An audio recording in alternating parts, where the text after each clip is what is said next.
Ibu tahu indahnya menjadi suami, istri. Wanita muslimah itu ibu ditanggung sampai di akhirat.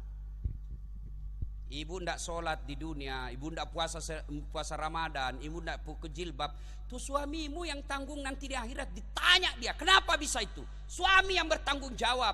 Beda ibu ndak tanggung dosanya suami. Ibu alim, ibu baik agamanya, sholatnya baik, Senin Kamisnya lancar, tadarus tiap hari. Suaminya tukang tipu, suaminya narkoba, suaminya pemabuk, suaminya pezina. Ndak ada urusan dengan suami ibu. Ibu tetap masuk surga. Suami biarkan dia masuk neraka. Bahkan Nabi jelaskan, hei ibu, karena kau taat beragama, tuh kau pilih pintu surga mana yang kau mau masuki. Tuh.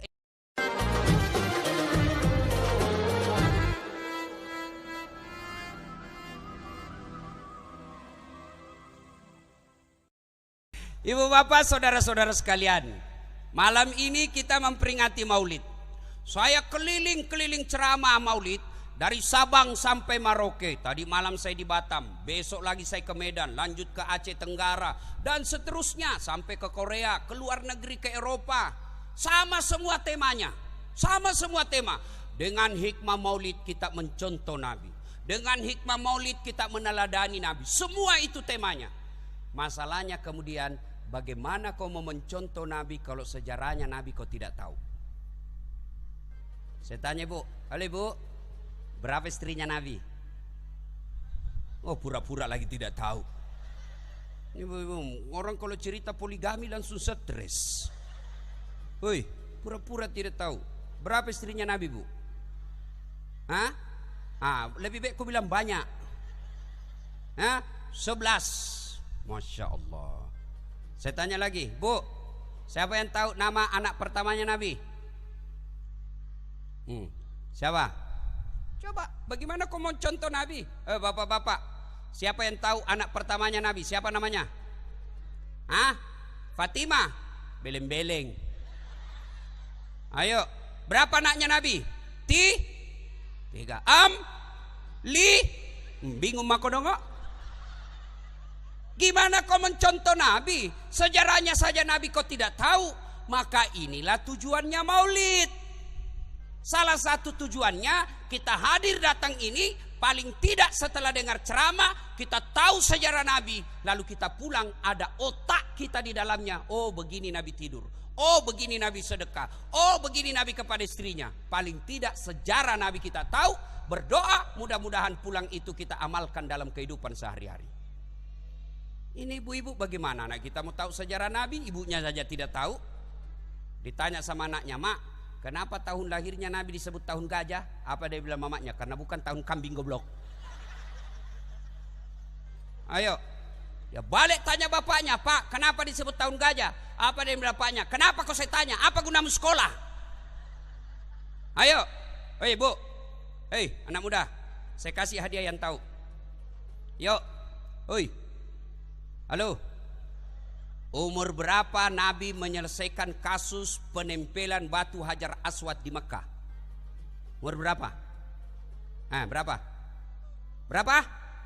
40? Salah. Salah. Saya tanya, siapa yang tahu pendirinya Facebook? Ayo, siapa yang tahu? Ada yang tahu. Siapa yang tahu pendirinya Apple? Pura-pura kau tidak tahu. Inilah gunanya kita Maulid. Makanya adik-adik sekalian yang belajar agama, yang merasa memakai gelar pemburu hidayah, komunitas hijrah dan lain sebagainya, kami senang kalian bertobat dan belajar agama. Tapi tolong jangan belajar agama setengah-setengah, hanya satu ustadz atau buku yang kau baca. Akhirnya apa? Kamu gampang menyalahkan pendapat orang lain, sehingga kesimpulanmu Maulid bid'ah, Isra Mi'raj bid'ah, tahlil bid'ah, doa bersama bid'ah, taksiyah bid'ah, jabat tangan selesai sholat bid'ah. Kenapa bid'ah? Karena tidak ada pada zaman Nabi. Cara berpikirnya begini, pikirnya Maulid, cari Nabi, tidak ada pada zaman Nabi. Cari zaman sahabat, tidak ada zaman sahabat. Cari tabi'in, tidak ada zaman tabi'in. Tabi'in, tidak ada. Kesimpulannya bid'ah, sesat, masuk neraka. Pret. Nenekmu punya neraka. Kayak dia saja panitia hari kiamat. Ada kan yang begitu? Saya bilang kalau alasanmu tidak ada pada zaman Nabi sini, kau catat. Kau zakat fitrah pakai apa? Beras. Cari pada zaman Nabi. Tidak ada. Cari zaman sahabat. Tidak ada. Cari sahabat tabi'in, tidak ada. Tabi'in, tidak ada. Kesimpulannya, zakat fitrah pakai beras bid'ah, kau sesat. Kenapa? Nabi tidak pakai bayar zakat fitrah pakai beras, tapi apa? Gandum dan kurma. Maka kalian orang Kutai Kartanegara pakai gandum kau zakat fitrah. Bisa kok? Sini lagi. Hei, Nabi hidup di Madinah. Makkah Madinah Makkah naik haji pakai apa Nabi? Onta. Kau sesok jangan kau pesawat. Kenapa? Bid'ah. Naik pesawat pergi tanah suci bid'ah. Maka datanglah kau dari Muara Jawa naik onta. 17 tahun dah sampai kau dongok. Beleng-beleng. Makanya dedek boleh berbeda pendapat. Islam rahmat bagi perbedaan pendapat. Yang salah kalau kalian menyalahkan dan tidak bisa berjiwa besar menerima perbedaan pendapat. Adik-adik saya para mubalik yang dikalungkan tadi, dakwalah jangan menyalahkan pendapat orang. Makin banyak buku dibaca, makin banyak pendapat kita kuasai, makin gampang kita dalam dakwah. Gampang-gampang bid'ah. Saya pun dihina di Facebook. Apa kau dasat bicara-bicara sunnah, kau tidak pelihara sunnah. Saya agak marah. Kenapa kau tuduh saya tidak pelihara sunnah? Buktinya kau tidak pakai jenggot. Ya mau diapa kalau tidak mau tumbuh? Gara-gara jenggot dia marah-marah sama saya. Saya sudah kasih minyak yang penumbuh itu pak jenggot. Wih, marah mama nyece. Nah bilang mama nyece di rumah, bikin kotor-kotor bantal ini ustaz. Salatullah salamullah ala toha lillah salatullah salamullah ala yasin. Apa yang salah dengan maulid? Namanya aja maulid. Apa isinya? Ceramah. Mana ada ayat melarang orang dengar ceramah? Yang kedua, apa isinya maulid? Kita silaturahmi. Yang tadinya bapak cuma lihat saya di YouTube, yang tadinya ibu cuma lihat saya di WhatsApp, sekarang lihat secara langsung. Cuma kadang-kadang tidak enak kalau saya bicara langsung. Begitu dia lihat saya, kecil aja rupanya aslinya. Astagfirullah. Bukannya bilang, gagah rupanya aslinya. Kecil aja. Kenapa kalau saya kecil? Yang paling menjengkelkan itu langsung ibu-ibu. Dia bilang, itu juga bajunya yang di YouTube. Ini. Baku bisi-bisi itu juga bajunya di YouTube. Astagfirullah. Ya. Apalagi isi dari maulid ini, yang tadinya kita tidak pernah bersilaturahmi dengan pejabat-pejabat kita. Alhamdulillah hari ini kita ketemu. Yang tadinya kita tidak tahu program pemerintah, sambutan dari Pak Bupati tadi kita tahu bahwa ini loh yang dikerja Bupati. Dengan kita berkumpul di sini, alhamdulillah ada kesempatan orang kaya bersedekah. Yang mana? Itu konsumsi. Ada pembacaan ayat suci Al-Quran. Mana yang salah? Kalau kalian tidak mau maulid, kami hargai. Tapi tolong hargai juga kami yang melaksanakan maulid. Kalian tidak mau maulid, kami tidak anggap kalian sesat. Tapi tolong jangan juga kau tuduh kami sesat kalau melaksanakan maulid. Sakitnya tuh di sini. Yuk, dah. Sekarang, ibu-ibu, tujuan maulid ini kita dengar sejarah Nabi, lalu kita contoh dalam kehidupan sehari-hari. Dulu zaman kita kecil cepat sekali tahu sejarah Nabi. Kenapa? Ibu kita memperkenalkannya. Nah, kamu tidur jangan menendang kiblat. Nabi tidurnya seperti ini. Nah, kamu makan jangan pakai tangan kiri. Nabi makannya begini pakai tangan kanan. Nah, kamu makan jangan berdiri. Nabi makannya duduk. Begitu petua-petua orang tua kita dulu. Pun kalau memperkenalkan sejarah Nabi bisa melalui lagu. pada zaman dahulu kala, pada zaman jahiliyah. Kenapa zaman jahiliyah, Mak? Lahirlah seorang Rasul yang terakhir dan mulia. Siapa namanya, Mak? Nabi Muhammad namanya. Ibunya Siti Aminah ibunya. Bapaknya siapa? Abdullah nama ayahnya. Di mana tinggal? Tenggarong atau Samarinda seberang? Madinah tempat tinggalnya. Terus setelah dewasa diangkat menjadi Rasul. Siapa yang angkat, Mak? Ketua DPR atau bupati?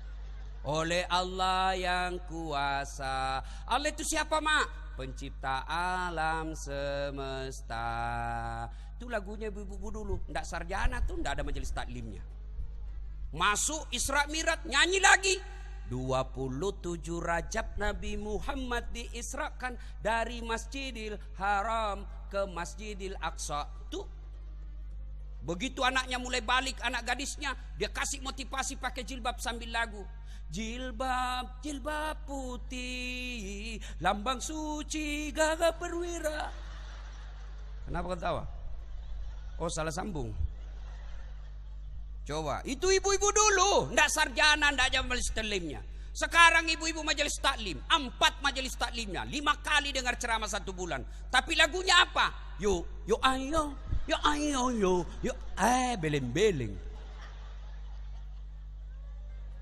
Katanya majelis taklim, olahraga di kantor camat, laki-laki perempuan campur. Di depanlah perempuan, bajunya sempit, roknya sempit. Depanlah ibu-ibu, 1, 2, 3, 4, bapak-bapak, 4. Beleng-beleng. Ketawa baru dirinya semua udah kena ini. Aku tuh sama nyanyi, putar ke kiri nona, putarlah ke kanan. Dongok. Ayo, ya, Bapak, saudara-saudara sekalian, maka perkenalkan Nabi sedini mungkin supaya anak kita bisa mencontoh. Ya, mari kita dengar sedikit sejarah Nabi. 1, waktu terbatas. Bisa sampai jam berapa, Ibu? Jam 2. Oke, kita bertahan. Ibu tahan, saya pulang. 1, Nabi usia 36 tahun. Terjadi perselisihan di Mekah. Apa perselisihannya? Ka'bah dipugar. Mau kembali diletakkan Hajar Aswad. Minta tolong panitia dimatikan saja ini anunya, kipasnya. Saya tidak bisa kena angin. Ya. Nah, ketika batu Hajar Aswad mau diletakkan kembali ke posisi asal, bertengkar suku-suku yang ada di Mekah. Kata suku yang satu, saya lebih berhak. Bani Auf berkata, saya lebih berhak. Bani Adi berkata, saya lebih berhak. Marah mereka, merasa masing-masing berhak. Hari pertama tidak ada penyelesaian, hari kedua tidak ada penyelesaian, sampai hari ke-6 rapat memutuskan. Saudara-saudara sekalian, rasanya tidak ada ini kesepakatan. Jadi bagaimana Pak Ketua? Kita tunggu saja besok. Siapa yang lebih awal masuk dari pintu seberang sana, dia kita tunjuk untuk menunjuk siapa di antara 4 kepala suku yang meletakkan batu. Bagaimana saudara-saudara? Setuju? Setuju. Besok tunggu siapa yang pertama datang ini. Ternyata Muhammad bin Abdullah. Waktu itu belum jadi nabi.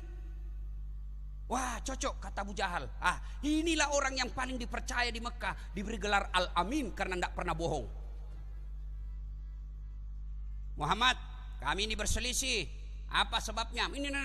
Baik. Nabi ambil serbannya. Ibu-ibu tahu serban? Berapa sudutnya serban, Bu? 4. Berapa suku yang bertengkar? 4. Nabi bilang begini, bos. Daripada kau bertengkar, ini masing-masing sudut serban, kau pegang masing-masing ya. Pegang, sudah. Daripada kalian bertengkar, saya angkat ini batu Hajar Aswad naik ke serban. Setuju? Setuju. Kalian angkat masing-masing. 4 sudut kepala suku, angkat. Sudah itu, mari pegang sama-sama. Ayo pegang, letakkan semua tanganmu, letakkan kembali di asal posisinya. Hajar Aswad ditempel kembali posisinya di Ka'bah. Bagaimana? Setuju? Setuju. Selesai masalah tanpa masalah. Tahu juga pegadaian di sini. Inilah ibu-ibu selera tinggi ekonomi pace. Kalau mau lebaran sekali proposalnya, Pak, ganti kursi, ganti gorden, ganti kulkas, sudah tua Pak, ganti itu semua spray. Dia bilang suaminya, baiklah, ku ganti juga kau. Ini pengaruh pegadaian. Nah, apa yang termakna dari kisah ini? Ternyata Nabi itu manusia yang cerdas. Bukan cuma cerdas, tapi dia juga jujur dan benar. Manusia cerdas tapi tidak benar, bahaya. Mending manusia tidak pintar tapi benar daripada pintar tidak benar. Coba yang ditahan KPK, ada ndak orang bodoh? Oh, tinggi semua sekolahnya. Ayo, ini karena pintar tapi tidak benar. Lebih hancur lagi, tidak pintar tidak benar. Kalau orang pintar tidak benar, maka itu lebih bahaya dari binatang. Bapak-bapak tahu bajing? Tahu bajing? Tahu? Itu bajing dia cuma makan kacang-kacangan. Tapi bajingan, aspal dia makan, tegel dia makan, besi dia makan. Itu kontraktor. Ada kontraktor di sini? Ada. Biasanya itu kontraktor dekat-dekat kalau pilkada. Jadi tim sukses. Bukan memperbaiki kabupaten dengan harapan dapat penunjukan langsung. Pernah dengar kontraktor di akhirat ceritanya? Pernah? Jadi SMS-an lah ini penghuni sorga sama penghuni neraka. Dia bilang penghuni sorga, Mas bro, bagaimana kabarmu di situ di neraka? Dia bilang, hancur kita, ndak ada enaknya di sini, di blender terus. Kamu bagaimana kabarmu di sorga? Masya Allah, alhamdulillah, kami masuk sorga, nikmat betul. Baru dibayangkan sudah ada di depan kita. 1 laki-laki 7 bidadari. Bayangkan Pak, 1 laki-laki 7 bidadari. Makanya bapak yang takut poligami, tenang, Allah sediakan 7.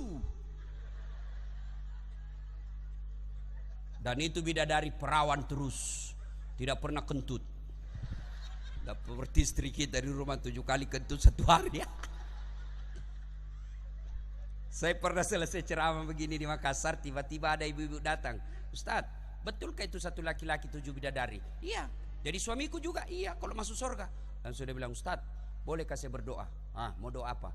Ya Allah, tak perlu kau berikan suamiku bidadari di dunia dan akhirat. Cukuplah aku bidadarinya sampai di akhirat. Saya, ibu, sini kau dulu. Kau sudah siksa suamimu di dunia, kau mau lanjut lagi di akhirat.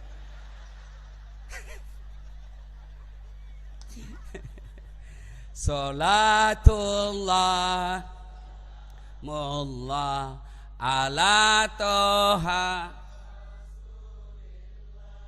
Salatullah salamullah ala yasin. Lalu ini penghuni neraka dia bilang, kamu bagaimana kabarmu di sorga? Senanglah saya. Kata penghuni neraka, bolehkah kami jalan-jalan ke situ? Ya boleh aja, sini. Tapi bagaimana caranya? Kata penghuni neraka, gampang mas bro, nanti kami carikan jalan keluar. Penghuni neraka cerdas-cerdas, dia cari jalan keluarnya. Gimana? Kami bikin jembatan dari neraka, kau juga bikin jembatan dari sorga. Oke, kita ketemu di tengah ya. Oke, lelang proyek. Keluar pemenang tender. Waktu pekerjaan 3 hari. Sudah, hari pertama jembatan dari neraka selesai 50%. Hari kedua selesai 70%. Hari ketiga tuntas, efektif dan efisien. Tepat waktu. Ya jembatan dari sorga, kenapa belum mulai? Gak goyang-goyang proyeknya di sebelah. Kok belum mulai? Berialah di neraka. Oi, kenapa kau belum bayar proyekmu? Kami sudah sampai di tengah ini. Apa kata dari sorga? Bagaimana mau dimulai mas bro? Kontraktor, pengawas, panitia, pemborong, ada semua di situ.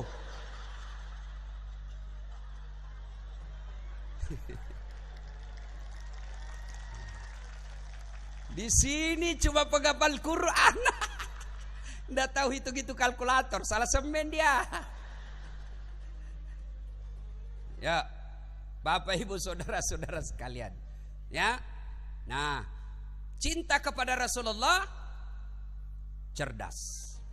Maka kalau cinta kepada Nabi, ibu bapak cinta kepada Rasul, maka cintanya wujudkan, sekolahkan anakmu setinggi-tingginya. Maka kalau Bapak Bupati cinta kepada Rasul, besok panggil kepala dinas pendidikan. Hai kepala dinas pendidikan, kau cari anak-anak SMA kelas 3. Mereka yang punya nilai baik, mereka yang punya prestasi baik, sekolahkan mereka, dijamin beasiswanya di mana saja dia mau kuliah. Kabupaten yang tanggung biayanya. Itu kalau cinta kepada Nabi. Kepala dinas pendidikan dia cari lagi. Hei, kau cari anak-anak alia yang baik sekolahnya, yang baik ilmunya, yang bagus nilainya, sekolahkan di mana saja, pesantren luar negeri, universitas terkemuka di luar negeri mau sekolah Islam, kirim mereka, negara yang bayari mereka. Itu kalau cinta sama Nabi. Jangan menjadi umat yang bodoh. Kalau kita menjadi umat yang bodoh, maka kita dibodoh-bodohi dalam kabupaten ini. Maknanya, wahai masyarakat Kabupaten Kutai Kartanegara, sejarah membuktikan kabupaten ini termasuk 5 besar terkaya di Indonesia. Maka belajar, giatkan menuntut ilmu, supaya apa? Sumber daya alam yang ada di kabupatenmu kamu nikmati, tidak dibawa ke luar negeri. Belajar. Jangan putus asa soal uang. Bapakku miskin, oke, bapakmu miskin, tapi Tuhannya bapakmu tak terhingga kekayaannya. Bapakku petani penggarap, miskin, tapi alhamdulillah dengan izin Allah bapakku bilang begini, kau sekolah baik-baik. Saya miskin tapi bapakmu, Tuhannya bapakmu kaya, jangan kau putus asa. Maka saya sekolah terus. Akhirnya hasilnya, lihat gelarnya, dengar tadi gelarnya Pak Ustadz, panjang betul. Bukan kaleng-kaleng ini bos. Doktor, Dasat Latif, SOS, Sarjana Sosial, SAG, Sarjana Agama, MSI, Master Sains, PhD, Philosophy of Doctor. 2 doktornya, 1 doktor dalam negeri, 1 doktor luar negeri, 1 doktor hukum Islam, 1 doktor komunikasi politik. Gimana caranya Ustadz? Jangan putus asa. Kalian miskin tapi Tuhanmu maha kaya. Ada 3 rahasia Allah tidak boleh kau campuri. Apa itu Ustadz? 1, ajal. Kalau belum tiba, biar kau mau mati tidak patang ajalmu. Bertengkar sama suaminya, didapat suaminya selingkuh, dia potong urat nadinya, ternyata pisau yang dipakai pisau tumpul. Tak mati. Minggu depan bertengkar lagi sama suaminya, dia minum racun. Ternyata racun yang diminum lebih banyak masuk hidungnya daripada mulutnya, atau muntah-muntah, tidak jadi lagi mati. Bertengkar lagi minggu depan, dia lompat ke sumur, pak, ternyata dia lupa saat itu musim kemarau, tidak ada isinya. Kalau tidak ajal, tidak mati kamu. Yang kedua, jodoh. 3 tahun pacaran, tidak jodoh-jodoh. 4 tahun pacaran, tidak dilamar-lamar. Begitu dia putus pacaran sama orang lain, baru 2 bulan ditangkap hansip, nikah paksa. Jodoh. Ya toh? Ketiga, kata Allah, jangan kau campuri. Rezeki itu rahasia saya, kata Allah. Maka ibu, sampaikan semangat kepada anak-anak. Bapak-bapak, semangati anakmu untuk sekolah. Sekolah kau nak, rezekimu kau punya hak sendiri. Kamu punya rezeki sendiri, bapakmu punya rezeki sendiri. Kau sekolah. Ya. Rezeki jangan pernah cemas. Itu rahasia Allah. Jangankan diambil orang, bertukar saja tidak. Tahu cicak ibu? Tahu cicak? Apa dia makan cicak? Nyamuk. Masuk akal enggak?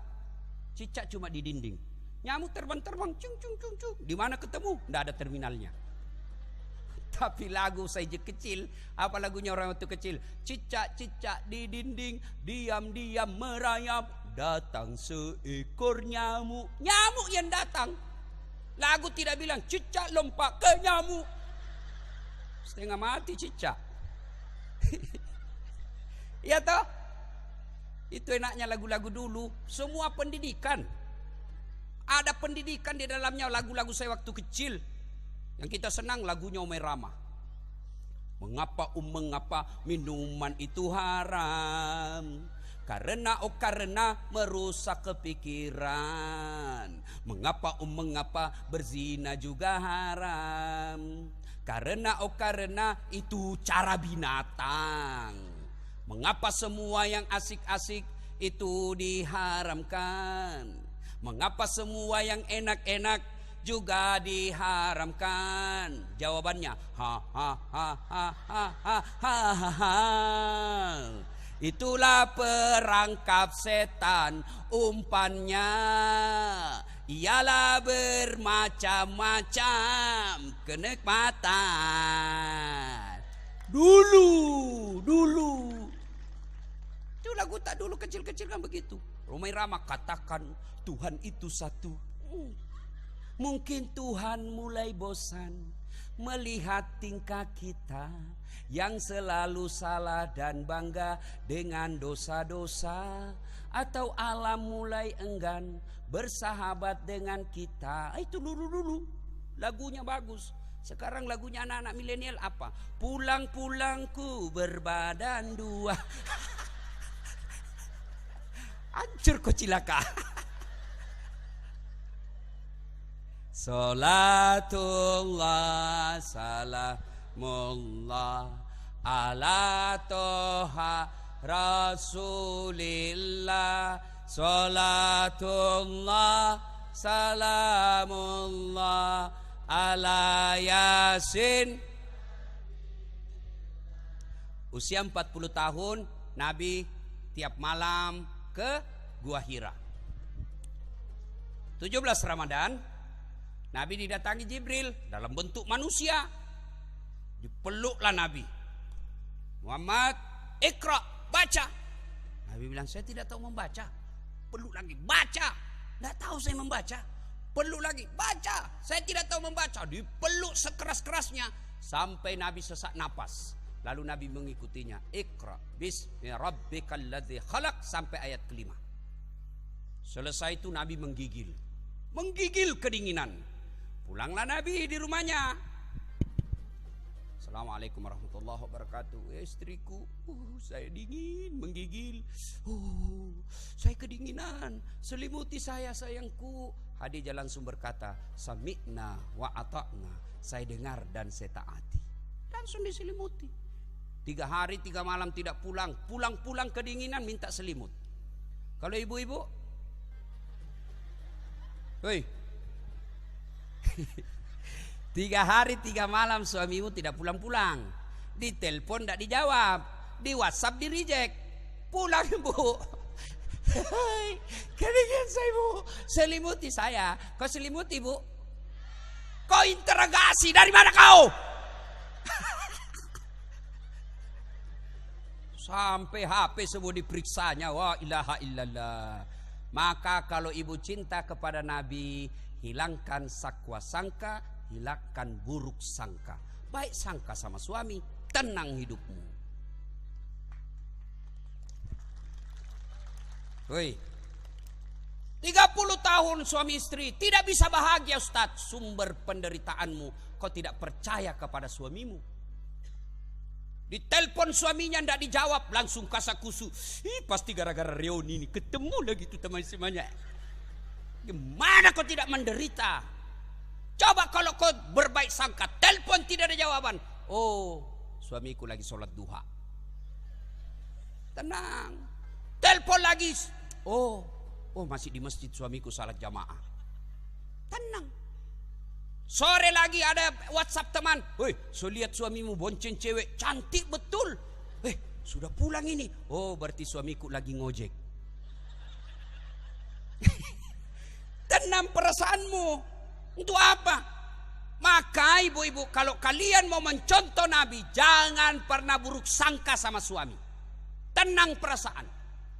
Apa gunanya ibu periksa HP? Hah? Begitu ibu tahu isinya, kau mau apa? Hah? Hei, kau mau apa? Kau mau tempelin suamimu? Kau minta cerai? jadi janda. Oh, langsung diambil orang suamimu. Yang ketawa, saya serius ini. Ibu-ibu ini dia kira gampang jadi suami. Hei, kok kira itu gampang jadi suami, Bu? Hah? Keluar suami kita dari pagi, di tengah jalan kepanasan, kadangkala dihina orang, kadangkala dimaki sama komandan, kadangkala dihina sama kepala dinasnya, kadangkala diludai sama bupatinya. Bodoh kau. Diterima dengan ikhlas. Supaya apa? Supaya kita suami bisa pulang bawa harta untuk kalian para istri. Hargai itu penghasilan suamimu. Berapa banyak suami sejak kecil enak hidupnya, sejak kecil tidak pernah minjam-minjam. Setelah ada istrinya, demi istrinya dia pergi minjam sama sepupunya. Pinjam saya, tidak pernah banting muka seperti itu. Terpaksa dia pinjam sama sepupunya. Untuk apa? Supaya kalian bisa makan dengan enak. Itu tanggung jawabnya suami. Jangan suka ngomel. Ngomel aja kerjanya. Baik kalau kau cantik.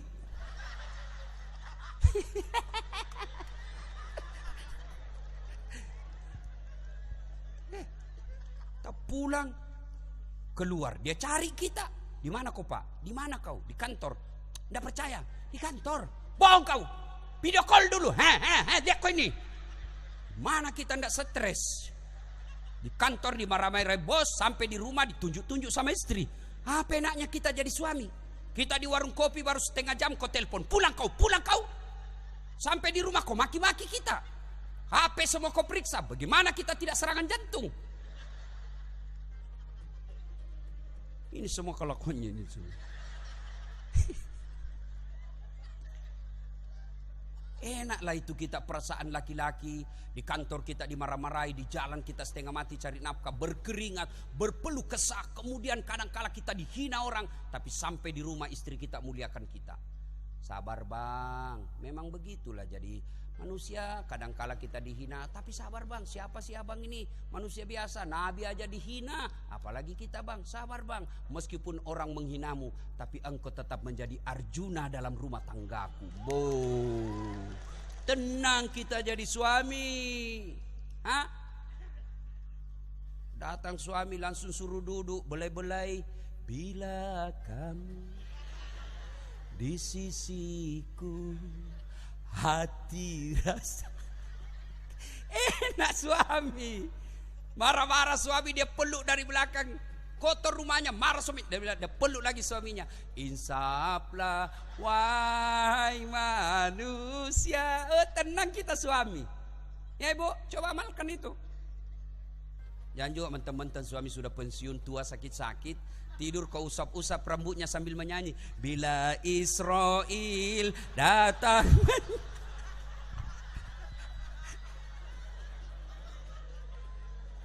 Bu, oi, Bu, ini beberapa hari yang lalu saya pulang ceramah di Medan. Di bandara ada sarjana. Apa kerjanya? Tukang refleksi, ngurut-ngurut kaki. Berapa gajinya? Ada yang 700.000, ada yang 1.200.000. Saya tanya, dek, kok bisa kamu kerja begini? Kamu sarjana, tidak selayaknya kamu ngurut-ngurut kaki. Saya sebenarnya malu Ustaz, gengsi juga, sarjana. Saya rahasiakan sama keluarga saya. Terpaksa saya lakukan ini Ustaz. Kenapa? Saya punya istri. Malu saya, tidak tega saya lihat istri saya lapar. Terpaksa aku lakukan ini. Untuk apa? Supaya istriku bisa bahagia. Coba lihat. Dia pikir itu suamimu semua. Dia pikir itu suami bagaimana pulang bawa uang, dibelikan emas. Supaya pulang kampung istri dihargai sama saudaranya. Dipikir itu suamimu bagaimana bisa pakai AC kamar tidur supaya istri tidak rusak kulitnya. Dipikir itu suamimu bagaimana kau bisa dicicilkan mobil supaya tetangga menghormatimu sebagai keluarga yang baik. Itu dipikir sama suamimu. Mana pernah ibu-ibu pikir bagaimana supaya suamiku saya belikan berlian. Yang ada ibu pikir bagaimana ini uangnya saya habisi. Yang ketawa, saya serius ini. Inilah ibu-ibu. Ibu tahu indahnya menjadi suami, istri. Wanita muslimah itu ibu ditanggung sampai di akhirat. Ibu ndak sholat di dunia, ibu ndak puasa Ramadan, ibu ndak pakai jilbab, tuh suamimu yang tanggung nanti di akhirat. Ditanya dia, kenapa bisa itu? Suami yang bertanggung jawab. Beda ibu ndak tanggung dosanya suami. Ibu alim, ibu baik agamanya, sholatnya baik, Senin Kamisnya lancar, tadarus tiap hari. Suaminya tukang tipu, suaminya narkoba, suaminya pemabuk, suaminya pezina. Ndak ada urusan dengan suami ibu. Ibu tetap masuk surga. Suami biarkan dia masuk neraka. Bahkan Nabi jelaskan, hei bu, karena kau taat beragama, tuh kau pilih pintu surga mana yang kau mau masuki. Itu enaknya jadi perempuan. Bukan jangan suka ngomel-ngomel. Gimana kita tidak stres? Kita pulang di rumah membayangkan supaya istri ini peluk-peluk kita cantik harum. Kita pulang, ma haula wala quwata illa billah. Daster tinggi sebelah, kelihatan tali BH. Muka bedak beras, dikasih matanya ketimun, nonton di atas, diangkat kakinya makan kacang, angka kalepaknya menguap, tidur ngorok. Lilia, wih kasihan nasibku ini istri.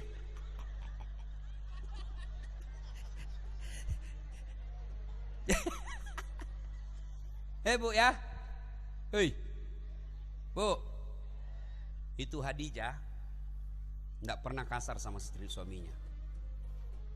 Hadijah pergi suami, Hadijah tinggal di rumah, doakan suami. Maka ibu kalau mau bantu suamimu cari nafkah, tidak usah kau keluyuran di jalan. Doakan suamimu salat duha. Kau minta kepada Allah. Rezeki bukan di tangan bupati, rezeki bukan kepala dinas yang tentukan, rezeki suamimu bukan sekda yang tentukan. Tapi siapa? Allah. Maka minta sama Allah. Tidak usah kau cari muka sama pejabat.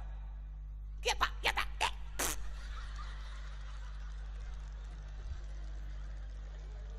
Apa cari muka sama bupati? Ya pak, ya pak.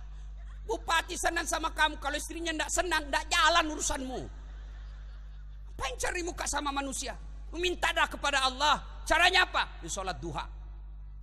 2 rakaat sampai 8. Selesai sholat duha kau mohon kepada Allah. Ya Allah, engkau yang membagikan rezeki di muka bumi ini. Bukakan pintu rezeki suamiku. Jika masih dalam langit, di atas langit turunkan. Jika masih dalam tanah munculkan. Jika masih jauh dekatkan. Jika masih sedikit cukupkan. Yang paling penting ya Allah, berkahkan ya Allah. Sudah itu, kau WhatsApp suamimu. Bang, jangan menghalalkan segala cara. Rezeki Allah yang sudah tentukan. Jangankan diambil, bertukar saja tidak. Kau bekerja dengan baik, berapapun penghasilanmu, saya dan anak-anakmu selalu setia menunggumu berapapun hasilmu. Salam sayang selalu dari anak dan istrimu. Itu kalau dia dapat WhatsApp begitu, dia kasih lihat semua Satpol PP. Satpol PP polisi setengah. Ada juga di sini. Oi, ada?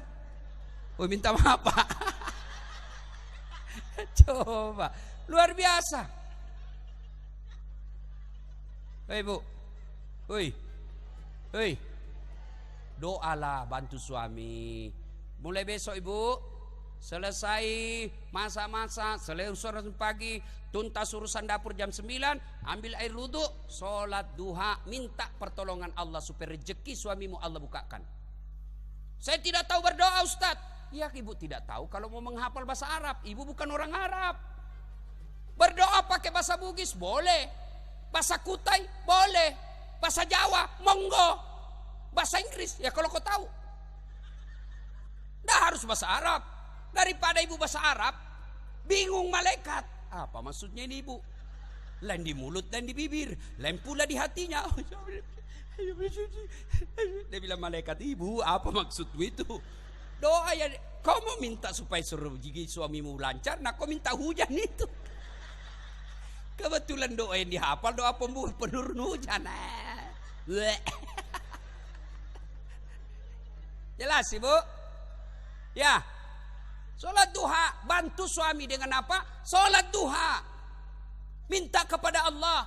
Saya tidak tahu niatnya. Memang tidak harus diucapkan bahasa Arab itu niat. Sholli sunnatal duha rakataini lillahi ta'ala Allahu akbar. Kalau tidak hafal ya sudah pakai bahasa Indonesia. Saya niat sholat duha 2 rakaat sunnah hukumnya bagi saya lillahi ta'ala Allahu akbar. Tidak hafal jarang jalan pintas, berdiri tegak menghadap kiblat. Tuhan, salat sunnah duha ya, Allahu Akbar. Selesai.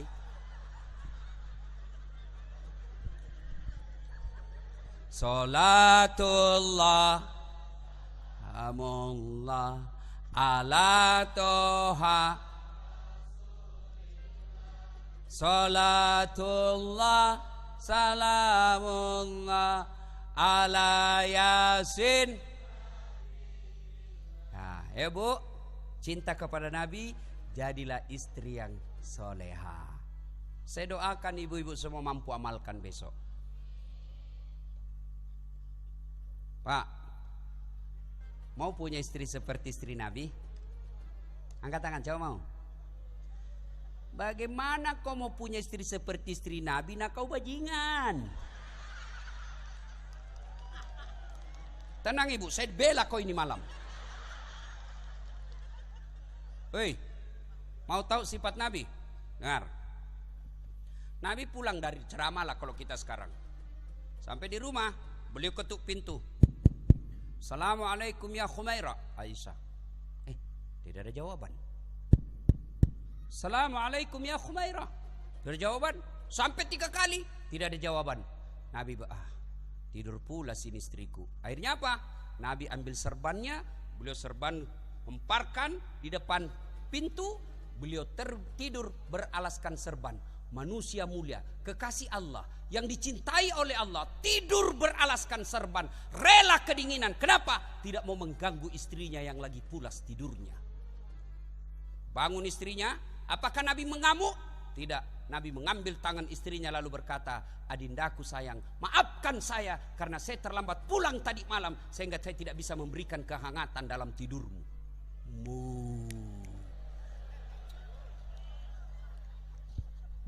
Kira-kira kalau Pak Bupati dikasih gini, woi,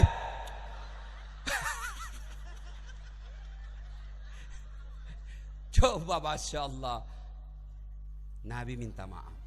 Berarti kalau Bapak mau mencintai Nabi, maulid kali ini, mulai besok muliakan istri. 11 istri Nabi, tidak pernah satupun yang mengatakan saya menyesal menikah dengan engkau Muhammad. 11. Bapak cuma 1 istrinya menderita lahir batin.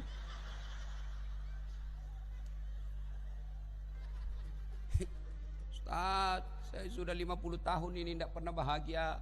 Ustaz, saya sudah 40 tahun. Ustaz, saya sudah 20 tahun merantau dari Jawa, merantau dari Sulawesi, datang ke sini cari nafkah. Kenapa hidupku susah bahagia, Ustaz? Masalah demi masalah. Saya ngojek, dicuri motor saya. Saya dagang, hancur lagi saya punya toko. Saya berpasar lagi, terbakar lagi saya punya warung. Ini tidak habis.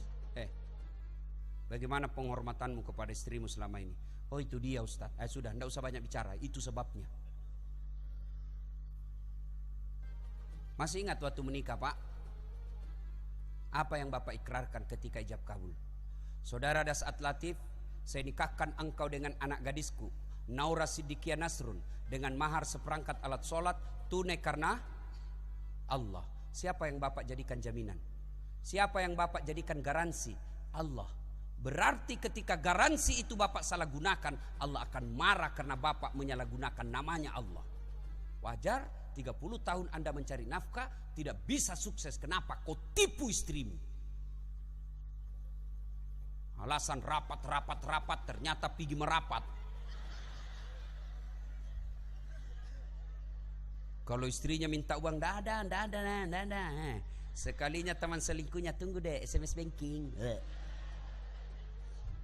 Tahu, woi Pak, Nabi, penghargaannya kepada istri. Coba lihat, kalau Nabi minum Pak, itu dia minum begini. Bismillahirrahmanirrahim. Sibuk memang ini ibu-ibu ini. Dia kasih lagi istrinya. Minum 1 teguk, kasih lagi istrinya. Hebatnya lagi Nabi, bekas bibirnya istrinya yang diminum. Misalnya Aisyah di sini minum, Bu, maka Nabi meminumnya di sini juga. Coba kalau bapak-bapak, bekas bibirnya istrimu kau minum. Bau betul mulutmu.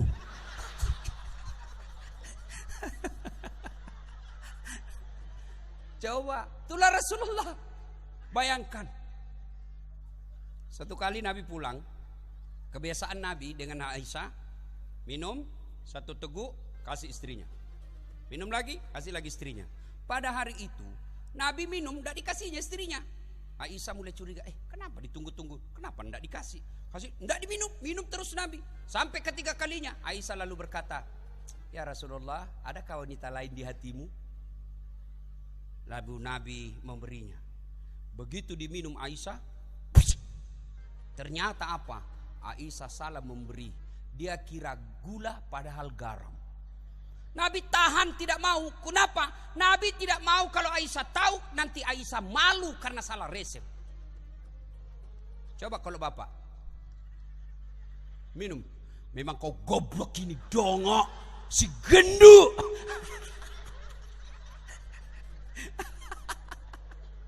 Itulah Rasulullah. Masya Allah. Ustaz, tapi istriku suka ngomel Ustaz. Pakai ilmunya Umar. Umar bin Khattab itu paling hebat. Tidak ada kalah berkelahi di Mekah. Sampai diriwayatkan kalau ketemu iblis, itu iblis yang minggir. Begitu hebatnya Umar. Suatu ketika ada sahabat yang suka ngomel istrinya. Ngomel aja kerjanya istrinya. Dia mau lapor sama Umar. Mudah-mudahan Umar panggil istrinya supaya dimarahi. Begitu dekat dengan rumah Umar, dilihatnya Umar juga dimarahi sama istrinya. Oh, pulang dia bilang, bupati aja dimarahi. Besok ketemu, ya Amirul Mukminin, saya lihat Anda kemarin dimarahi istri, kok diam-diam aja? Apa jawaban Umar? Dengar ini, dengar ini Pak. Woi, apa jawaban Umar? Begitulah cara saya berterima kasih kepada istriku yang telah hamil, melahirkan dan membesarkan, menyusui anak saya. 3 kelebihan ibu yang tidak bisa dilakukan oleh laki-laki. Apa itu? 1, hamil.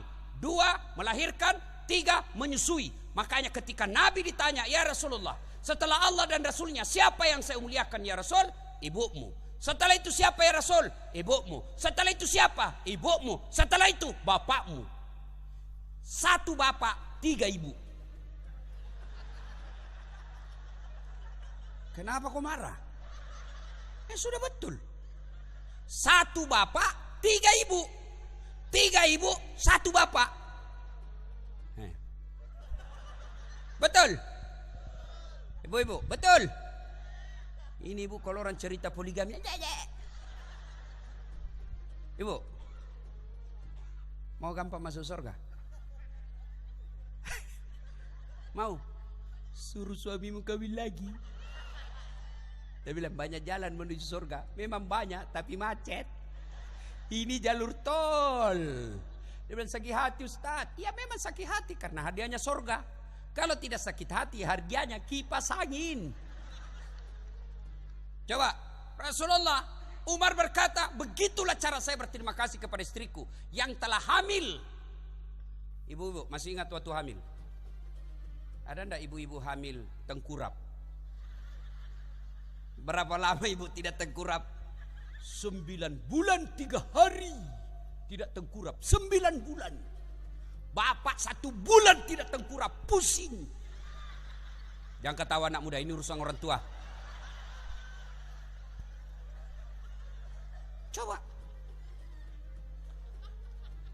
Coba deh ibu-ibu kalau hamil, jalan aja setengah mati. Duduk saja standar samping. Paling bapak-bapak repot kalau ngidam. Sebenarnya tanya Ustaz, apa doanya supaya berhenti ngidam istriku? Saya bilang, ngidam apa istrimu? Dia bilang, nanti dia bisa tidur kalau dilihat saya di atas lemari. Berhenti kau, dikasih bodoh-bodoh kau itu. Jadi kalau istrinya mau tidur jam 9, setengah 9 naik lemari suaminya, jangan kau dongok ini, nak kasih bodoh-bodoh kau itu. Yang kedua, kata Umar, begitulah cara saya menghargai istriku yang telah melahirkan anakku. Masih ingat waktu melahirkan, Bu? Woi, ada orang melahirkan senyum. Mentang-mentang istri ketua DPR keluar kau nak lidah setengah mati. Iya toh? Untung kita bukan kita yang melahirkan, Pak. Yang ketiga, kata Umar, begitulah cara saya berterima kasih telah menyusui dan membesarkan anakku. Masih ingat waktu menyusui, Bu? Waktu waktu tumbuh giginya.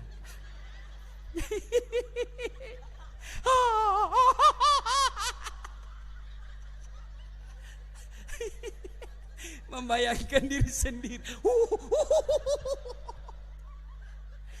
Apa pernah digigit? Kok gigit saya? Tidak, dibujuknya itu anak. Siang anaknya, malam bapaknya lagi. Ya toh? Nah, makanya kalau istri ngomel, bayangkan susahnya 3 itu, Pak.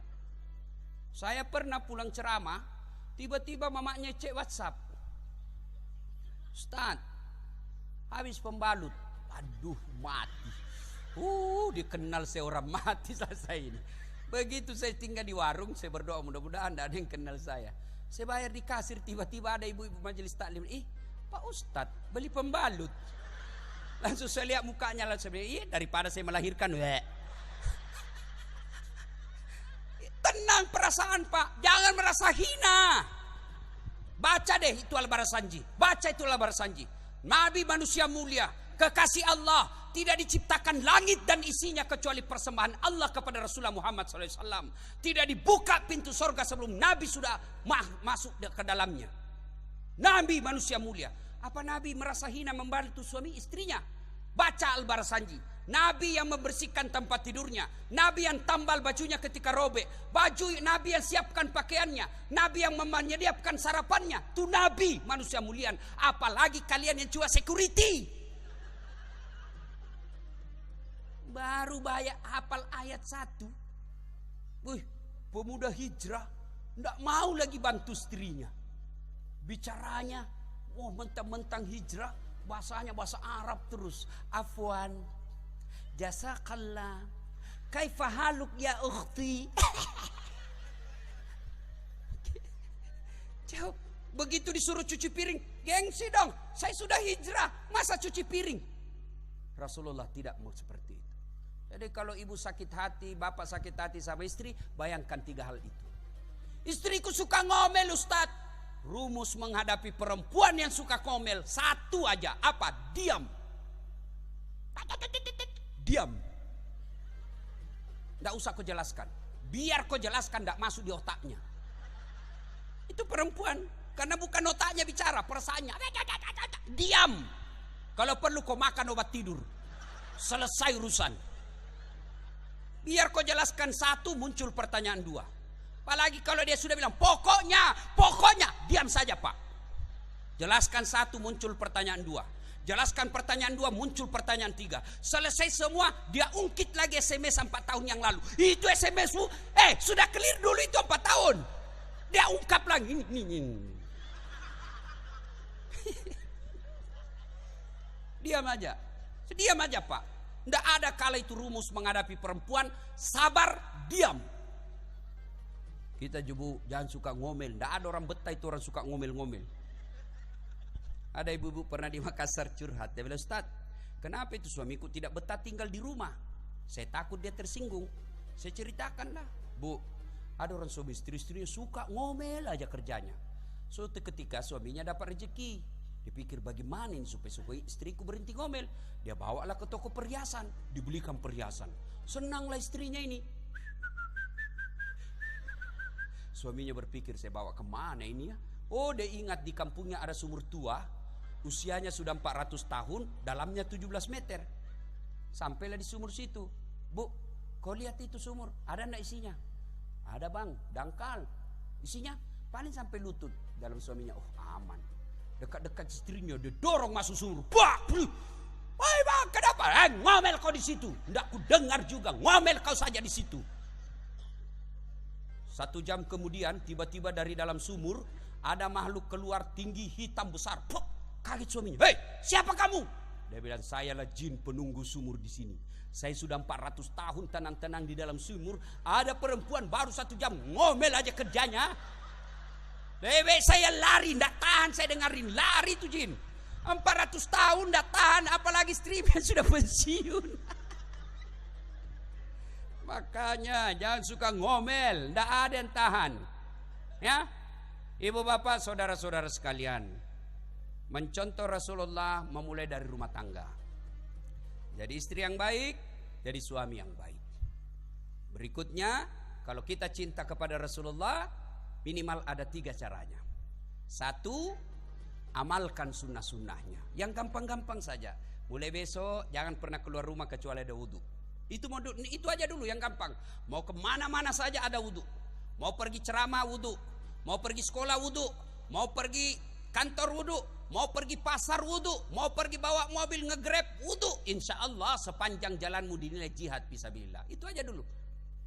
Kedua, jangan pernah meninggalkan sholat duha. Yang gampang-gampang, ini aja dulu diamalkan. Yang kedua, cara mencintai Rasulullah, memelihara amalannya, sunnah-sunnahnya. Yang kedua, banyak-banyak menyebut namanya. Gimana caranya? Banyak bersalawat kepada Rasulullah Muhammad SAW. Allah perintah puasa, Allah tidak puasa. Allah perintah haji, Allah tidak ikut haji. Tapi Allah ketika perintah kita salawat, innallaha wa malaikatahu yusalluna ala nabi. Allah dan para malaikatnya bersalawat kepada Rasulullah Muhammad SAW. Maka wahai orang-orang yang beriman, bersalawatlah kalian kepada Rasulullah dengan sebaik-baik salawat. Ibu bapak, saudara-saudara sekalian, Bapak Bupati, Pak Sekda, dan seluruh pejabat sipil militer yang ada di tempat ini, rasanya kita ingin berlama-lama, tapi waktu jualah yang membatasi kita. Insya Allah lain waktu dan kesempatan kita akan lanjutkan. Sebelum saya akhiri, saya mau tanya, ibu masih mau dengar ceramah saya? Woi, belum bos, woi, anak muda, belum, woi. Yang pergi kita doakan tidak dapat jodoh. Kalau masih mau dengar ceramah saya, nonton Tabligh Akbar Damai Indonesiaku TV One setiap hari Sabtu atau Ahad pukul 14.30 sampai selesai. Sabtu dan Ahad pukul 14.30 dalam acara Tabligh Akbar Damai Indonesiaku. Cuma lama nunggu 1 minggu. Ada yang setiap saat boleh dinonton.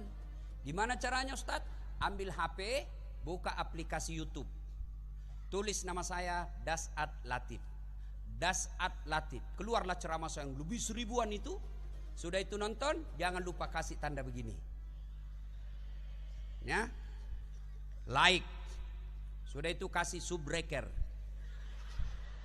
Ya. Apa? Ayah itu breaker apakah namanya itu ya. Nah, sudah ke sini. Jangan kasih begini. Kalau kau kasih begini dicari kau malaikat pencabut nyawa. Masa ceramah kau kasih begini? Kau tidak suka ya sudah, jangan nonton. Jangan kau kasih begini, tidak enak perasaan. Cuma cepat habis kotamu 1 jam menguras kota. Maka saya sediakan yang tidak menguras kota, namanya Cersi. Ceramah singkat. 1 menit saja. 1 menit saja. Gimana caranya Ustaz? Follow saya di Instagram. Dasat Latif 1212. Dasat Latif 1212. Sudah ku follow Ustaz, sudah ku tidak mau tak putar ceramah, ku ulang-ulang, tidak mau Ustaz. Hakul yakin, masalahmu tidak ada kuotamu. Kau beli kuota dulu ya. Inilah tausiah kita, mudah-mudahan ada manfaat. Terima kasih Pak Bupati yang mengundang saya melalui Bapak Kabak Kesra. Saya berdoa mudah-mudahan Bapak sehat walafiat, dikabulkan keinginannya. Ibu tahu enggak apa keinginannya Bupati yang paling besar sekarang? Biar dia tidak kasih tahu saya tahu. Apa? Mau 2 periode. Enggak apa-apa, bagus juga daripada bingung lagi cari-cari. Enggak apa-apa, lanjutkan aja, lebih gampang. Maju Pak Eko. Sudah jelas kita lihat programnya, mengirim dai-dai. Manfaat besar itu. 1 desa, 1 penghafal Quran. Rasa-rasanya di Indonesia hanya ada di Kukar ini. Alhamdulillah.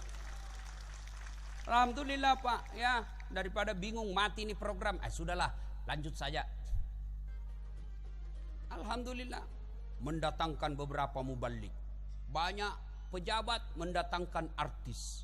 Apa artis? Bayarnya atas 100 juta. Hanya datang bawa alamat palsu. Kelihatan dadanya, kelihatan pahanya. Enggak juga, kita dikasih pegang, dikasih lihat-lihat saja. Dikasih lihat-lihat saja. Lu pulang bayar berapa? 150 juta. Sampai di Jakarta dia pakai narkoba itu uang kita. Sekalinya Ustadz dia panggil, tidak dijemput. Seperti suster ngesot, datang tak dijemput, pulang tak diantar. Baru kasihan. Ini penonton ya. Alhamdulillah, mudah-mudahan beliau sehat walafiat, diberikan kemampuan memimpin Kabupaten Kutai Kartanegara dengan limpahan kekayaan yang Allah berikan. Sayang kalau kita salah memilih pemimpin. Salah memilih pemimpin, maka kabupaten kita akan menjadi penonton, rakyat-rakyatnya akan menjadi penonton. Orang yang datang menikmati adalah orang-orang yang datang dari luar, dia bawa kekayaan kita keluar. Maka hati-hati memilih pemimpin. Jangan pilih karena kau dikasih duit, jangan pilih karena satu partai, jangan pilih karena berteman, jangan pilih karena bersepupu, tapi pilihlah yang betul-betul Anda yakini bisa mengangkat harkat dan martabat kabupaten kita. Demikian, mudah-mudahan ada manfaat. Mari kita tutup ini dengan bersama-sama mengirimkan suratul Fatihah kepada Rasulullah Muhammad SAW. Khasiat dan keutamanya kita ikhlaskan kepada para pejabat-pejabat kita yang menjadi pemimpin di kabupaten ini. Mudah-mudahan Allah berikan rahmat dan petunjuknya sehingga mampu menjadi pemimpin yang betul-betul hanya takut kepada Allah dan mencintai rakyatnya. Al-Fatihah.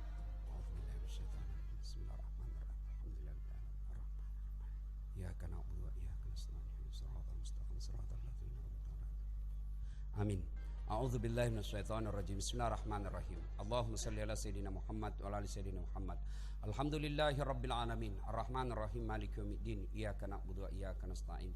Allahumma ghfir lil mu'minina wal mu'minat wal muslimina wal muslimat al akhya'i minhum wal amwat. Innaka sami'un qaribun mujibud da'wat wa qadiyal hajat.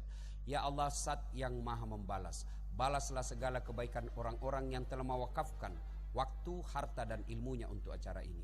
Angkat harkat dan martabatnya, wujudkan cita-citanya, bahagiakan keluarganya, dan jika kelak menghadap kepadamu, hadapkan dalam iman dan Islam. Ya Allah, Zat yang memberi hidayah dan petunjuk, berikan hidayah dan petunjuk kepada pemimpin kami ya Allah. Tunjukkanlah yang hak adalah hak, dan berikanlah kesanggupan kepada mereka untuk melaksanakan yang hak itu. Dan tunjukkanlah yang batil adalah batil, dan berikanlah kesanggupan kepada pemimpin kami untuk memberantas dan menghindari kebatilan itu.